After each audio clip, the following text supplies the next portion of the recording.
Halo, perkenalkan nama saya Amoy Doryani. Saya mahasiswi daripada Universitas Shahid Jakarta dengan NIM saya 2018 1570003. Kali ini saya ingin mempresentasikan materi daripada akuntansi manajemen lanjutan perihal akuntansi pertanggungjawaban.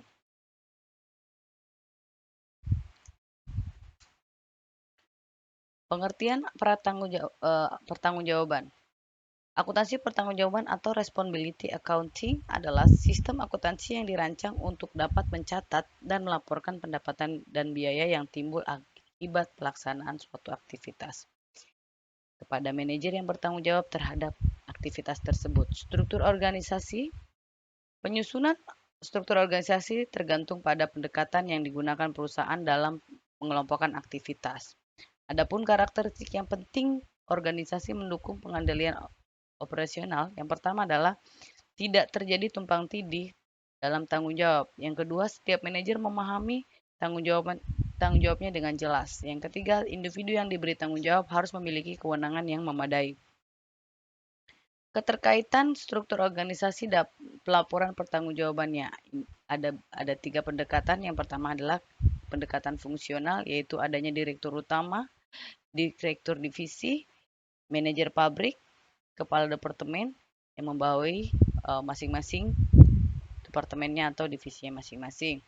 Yang kedua adalah pendekatan produk, sama dengan yang pendekatan sebelumnya adalah ada direktur utama, direktur divisi, adanya manajer pabrik, adanya kepala departemen. Yang terakhir adalah pendekatan geografis, yaitu adanya direktur utama, direktur divisi, membawahi direktur pabrik, dan membawahi kepala departemen. Penentuan pihak yang mengendalikan biaya.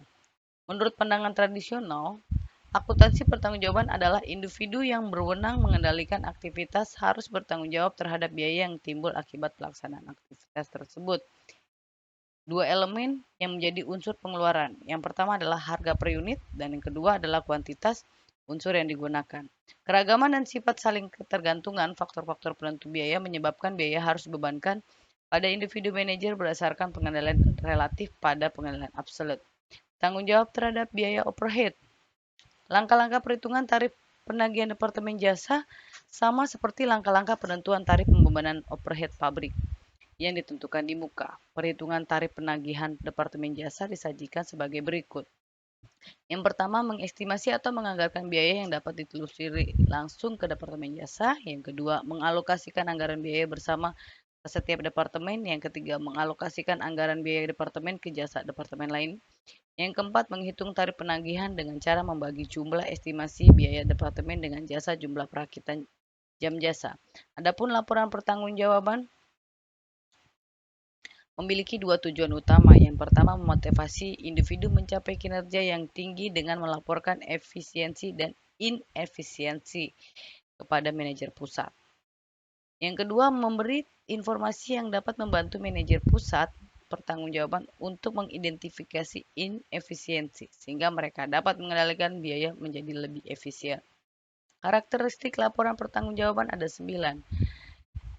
Laporan harus sesuai dengan struktur organisasi, laporan harus konsisten bentuk dan isinya setiap diterbitkan, laporan harus tepat waktu, laporan harus diterbitkan secara teratur, laporan harus mudah dipahami, laporan harus memuat perincian yang memadai tetapi tidak berlebihan, laporan harus menyajikan data perbandingan, laporan harus analitis, dan terakhir laporan harus menyajikan informasi mengenai unit fisik sekaligus jumlah rupiah. Ilustrasi pertanggungjawaban sebagai berikut.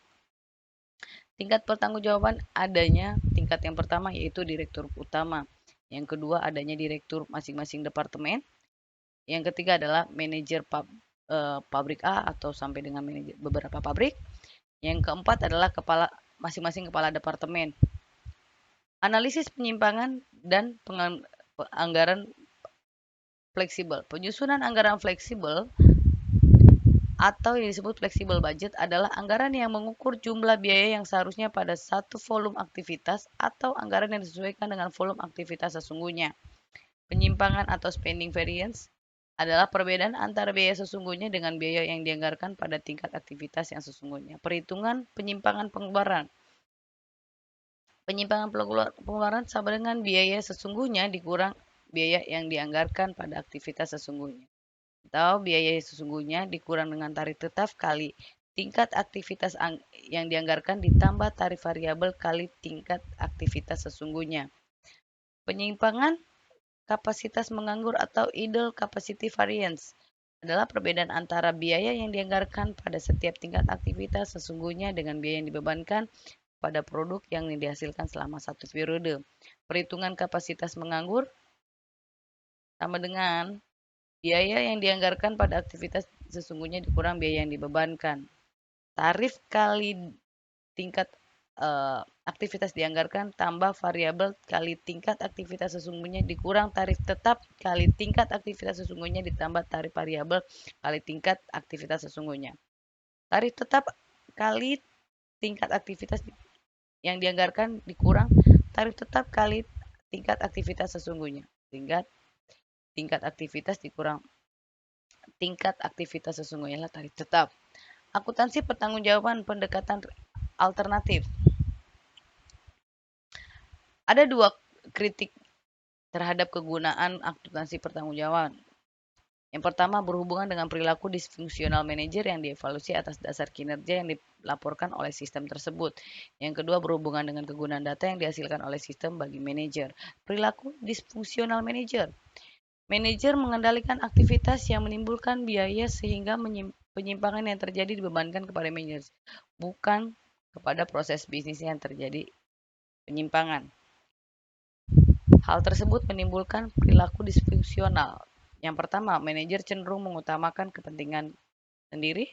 Yang kedua, manajer memusatkan perhatian pada pencapaian anggaran. Yang ketiga, memusatkan perhatian pada target jangka pendek. Dan yang keempat, manajer yang pandai memanipulasi akan sukses. Kegunaannya, informasi tersebut bagi manajer yaitu penyimpangan yang dilaporkan dengan tujuan satu agar menjaga manajer bertanggung jawab terhadap terjadinya biaya. Yang kedua, memberikan informasi yang berguna bagi manajer pusat pertanggungjawaban dalam upaya pengendalian aktivitas bisnis menjadi lebih efisien. Demikian yang dapat saya sampaikan. Mohon maaf kurang lebihnya. Terima kasih. Salam.